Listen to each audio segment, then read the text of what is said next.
भारत देश चमत्कारों और आस्था का देश है। कश्मीर से कन्याकुमारी तक कई चमत्कारिक मंदिर, दरगाह, गांव, साधु, संत, तांत्रिक और रहस्यमयी गुफाएं मिल जाएंगी। अब इसे आप एक अंधविश्वास कहें या फिर एक चमत्कार, लेकिन एक शहर में एक ऐसा भी स्थान है जहां जाकर लोग हमेशा हमेशा के लिए पत्थर के बन जाते हैं। जानना चाहेंगे तो बने रहें इसी वीडियो के साथ। बहुत बहुत स्वागत करते हैं हम आप सभी का आपके अपने इस YouTube चैनल सनातनी ज्योतिष पर। दर्शकों, आज हम चर्चा करेंगे इसी वीडियो में उस रहस्यमयी मंदिर के विषय में जहां जाना तो दूर, वहां के विषय में चर्चा करने से भी लोग आज घबराते हैं।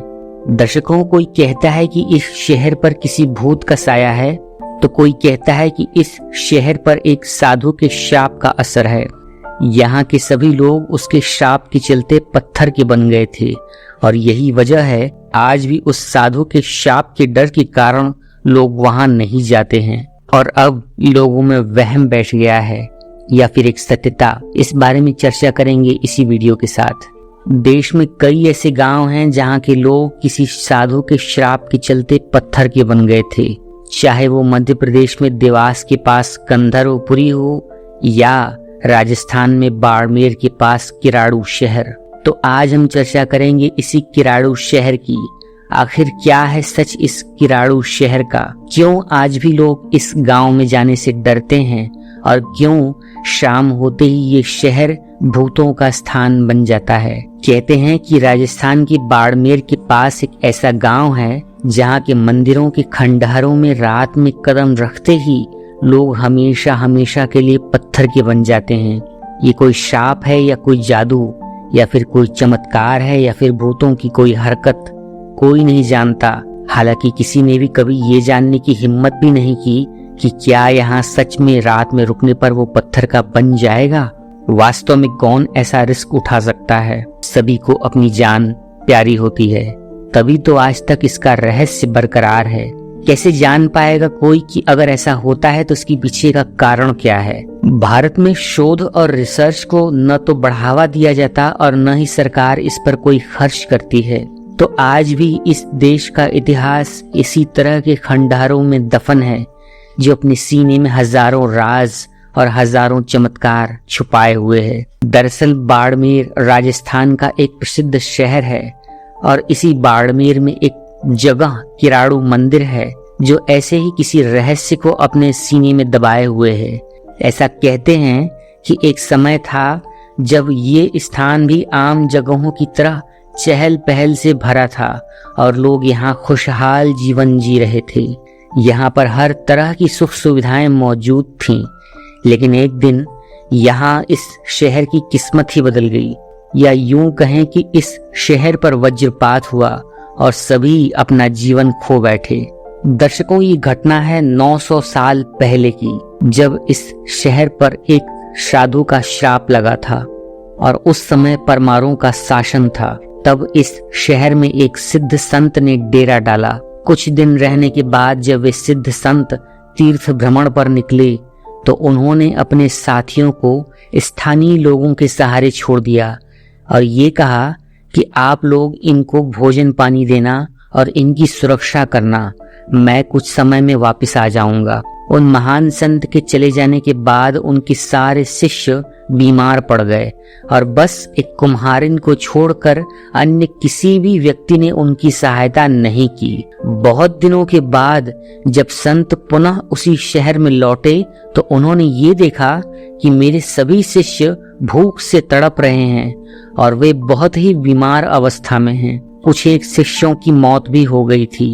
ये सब देखकर संत को बहुत ही गुस्सा आया और उन्होंने गुस्से में कहा कि इस स्थान पर साधुओं के प्रति दया भाव ही नहीं है तो अन्य के साथ कैसा व्यवहार होता होगा। इस गांव के लोग दया से विहीन हैं, ऐसे स्थान पर मानव जाति को नहीं रहना चाहिए।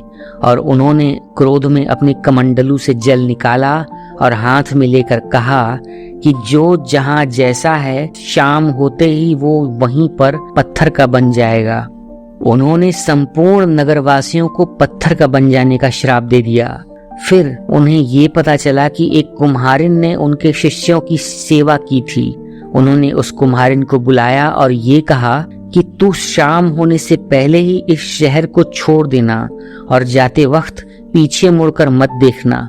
वो कुम्हारिन शाम होते ही उस शहर को छोड़कर जाने लगी, लेकिन जिज्ञासावश उसने पीछे मुड़कर देख लिया तो कुछ दूर चलकर वो भी पत्थर की बन गई। इस शाप के चलते आज पूरा का पूरा गांव एक पत्थरों का मुजस्समा बना हुआ है, पत्थर की एक मूर्त बना हुआ है।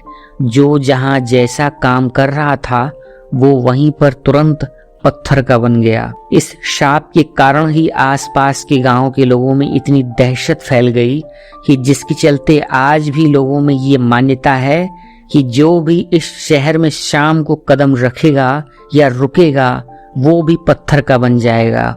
दर्शकों, किराड़ू के मंदिरों का निर्माण किसने कराया, इस बारे में कोई विशेष तथ्य उपलब्ध ही नहीं है, या यूं कहें कि उसे मानव सभ्यता से मिटा दिया गया। मुगल आक्रांताओं की बात कही जाए या फिर कालखंड की, आज इस विषय पर कोई भी लिखित अथवा मौखिक तथ्य उपलब्ध नहीं है। यहाँ पर विक्रमी शताब्दी 12 के 3 शिलालेख उपलब्ध हैं।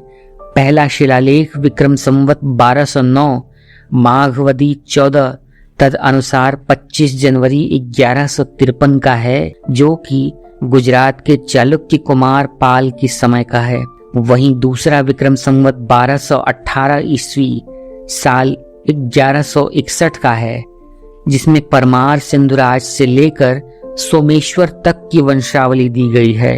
और तीसरा ये विक्रम संवत 1235 का है कि जो कि गुजरात के चालुक्य राजा भीमदेव द्वितीय के सामंत चौहान मदन ब्रह्मदेव का है। इतिहासकारों का ऐसा मत है कि किराड़ू के मंदिरों का निर्माण 11वीं शताब्दी में हुआ था तथा इनका निर्माण परमार वंश के राजा दुलशाल राज और उनके वंशजों ने किया था। चलते चलते अपने सभी दर्शकों से हम ये भी बता दें कि इस डरावने और रहस्यमय मंदिर में 5 मुख्य मंदिर हैं, जिसमें से केवल विष्णु मंदिर और सोमेश्वर मंदिर ही आज ठीक हालत में उपलब्ध हैं। बाकी के सभी 3 मंदिर अव्यवस्था, देखरेख के अभाव और सरकारी उदासीनता की कृपा के चलते खंडहरों में बदल चुके हैं। खजुराहो के मंदिरों की शैली में बने इन मंदिरों की भव्यता देखते ही बनती है। हालांकि आज ये पूरा क्षेत्र वीराने में बदल गया है, लेकिन फिर भी यह पर्यटकों के लिए एक आकर्षण का केंद्र है। इस मंदिर के खौफ, इस मंदिर के आकर्षण, इसके ऐतिहासिक महत्व और भगवान भोलेनाथ और नारायण की इस मूर्ति का आकर्षण सभी को इस मंदिर तक खींच लाता है। लेकिन आज भी ये नहीं पता चल सका कि इन मंदिरों को बनाया क्यों गया था और इसके पीछे का इतिहास क्या रहा है। आज भी इन सब विषयों पर शोध करने के लिए एक दिलेर और एक हिम्मती शोधार्थी की आवश्यकता है। तो ये थी एक छोटी सी वीडियो जिसमें मैंने आपसे बताया कि बाड़मेर में एक ऐसा प्रसिद्ध मंदिर है जो खौफ, रहस्य और अपने भीतर इतिहास के उन सुनहरे पन्नों को छिपाए बैठा है। आशा करते हैं कि आपको आज की हमारी ये वीडियो अच्छी लगी होगी। अगर हाँ, तो इस वीडियो को लाइक कीजिएगा और आप कमेंट बॉक्स में अपने शहर और अपने नाम का जिक्र जरूर कीजिएगा। और अगर आप इस चैनल पर नए हैं तो इस चैनल को सब्सक्राइब करना आपकी जिम्मेदारी है। एक नई वीडियो लेकर हम फिर से प्रस्तुत होंगे। तब तक के लिए सनातनी ज्योतिष को आज्ञा दीजिए। बहुत बहुत धन्यवाद। किराड़ू के मंदिर को देखने और इस चैनल पर अपनी उपस्थिति दर्ज कराने के लिए हर हर महादेव।